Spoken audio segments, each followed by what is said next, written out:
അച്ഛൻ നമ്മൾ എങ്ങോട്ടാ പോകുന്നത്?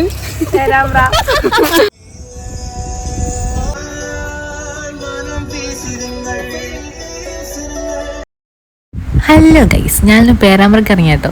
1-2 സാധനം വാങ്ങാനുണ്ട്. മെയിനായിട്ട് എനിക്ക് സാരി വേണമെന്നൊരു ആഗ്രഹമല്ല, കല്യാണമുണ്ട്. അപ്പോൾ പിന്നെ സാരി ഒന്ന് വാങ്ങിക്കാമെന്ന് വിചാരിച്ചു.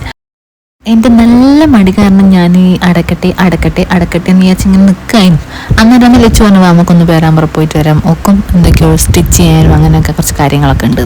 അപ്പോൾ ഒന്നും നോക്കിയില്ല, ഞാൻ ഇറങ്ങിയപ്പോൾ ഇത് അച്ഛൻ കൂടെ കുട്ടി ഞാളങ്ങ് പോയി. ആദ്യം തന്നെ ഞാൻ ലച്ചുവിനെ സ്റ്റിച്ച് ചെയ്യാൻ വേണ്ടി കൊടുക്കാനുള്ളൊരു ഷോപ്പിലേക്കാണ് പോയത്. പക്ഷെ അവിടെ തുറന്നിക്കില്ല. കാരണം എന്താ, ഇന്ന് തിങ്കളാഴ്ച പുതുപ്പേ പേരാമ്പ്ര ഓഫാണ്. അക്കാര്യം എന്തോ ഗതികേട് കൊണ്ട് മറന്നു. പിന്നെ നമ്മളെ ഗ്രാൻഡ് ഹൗസിൽ എപ്പം വേണമെങ്കിലും കയറി ചെല്ലാലോ. അങ്ങനെ ഞാൻ ഗ്രാൻഡ് ഹൗസിലേക്ക് പോയി സാരി നോക്കാൻ. ആക്ച്വലി പേസ്റ്റൽ ഷെയ്ഡ് എടുക്കാൻ പോയ ഞാൻ കണ്ടത് മുഴുവനും ഒരു മഞ്ഞമയം, ഒരു മഞ്ഞപ്പിത്തം. പണ്ട് ഞാൻ മഞ്ഞ ഒരുപാട് വെറുത്തതാ. പക്ഷെ ഞാനിപ്പം മഞ്ഞ മാത്രമേ എടുക്കുന്നുള്ളൂ ഗൈസ്. എന്തെന്ന് എനിക്കറിയില്ല. ആക്ച്വലി ഞാൻ വീട്ടിൽ നിന്നൊരു പാറ്റേണൊക്കെ നോക്കി വെച്ചതായിരുന്നു. അത് കാണാത്തതിലുള്ള നിരാശയാണ് എൻ്റെ മുഖത്ത് കാണുന്നത്. പക്ഷെ അത് കണ്ടു കഴിഞ്ഞപ്പോൾ ഞാൻ ഒരുപാട് ഹാപ്പിയായി ഗൈസ്. ഞാൻ എന്താണോ ഉദ്ദേശിച്ചത് ആ സാരി തന്നെ എനിക്ക് കിട്ടി. നമ്മളെ മനസ്സിൽ വിചാരിച്ച് പോയ സാധനം കിട്ടുമ്പോൾ ഉണ്ടാകുന്ന സന്തോഷമല്ലേ, അതൊന്നും വേറെ തന്നെയല്ലേ. അങ്ങനെ സാരിയൊക്കെ എടുത്ത് ഞാൻ കുറച്ച് ഫോട്ടോ ഒക്കെ എടുത്തു.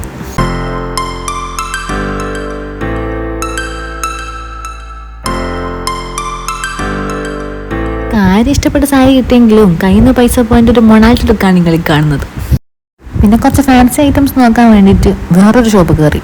ആടൊന്നും കിട്ടിയില്ല. എന്നാലും തപ്പല്. ഇതിൻ്റെ ഇടയിൽ കുറേ കോമഡി ഒക്കെ നടന്നെങ്കിൽ ഗൈസ്. പക്ഷെ അതൊന്നും എനിക്ക് വീഡിയോ എടുക്കാൻ പറ്റിയില്ല. ഈ ഒരു അവസ്ഥയിലല്ലായിരുന്നു. സാരിയൊക്കെ വാങ്ങിക്കഴിഞ്ഞ് പിന്നെ നേരെ പരാഗിലേക്ക് പോയി ലച്ചുവിന് കുറച്ച് ലേസും കാര്യങ്ങളൊക്കെ വാങ്ങി. അങ്ങനെ ഞാൻ പറഞ്ഞ ഹെവി ഫുഡായിട്ടൊന്നും കഴിച്ചില്ലെങ്കിൽ അല്ലാതെ ചില്ലറ എന്തൊക്കെയോ കഴിച്ച്. അതുകൊണ്ട് വിശപ്പില്ല. ഇതൊക്കെ കഴിഞ്ഞ് നേരെ വീട്ടിലേക്ക് ബസ് പിടിച്ച്. അപ്പോൾ ഇന്നത്തെ വീഡിയോ ഇത്രയേ ഉള്ളൂ. Tata bye bye.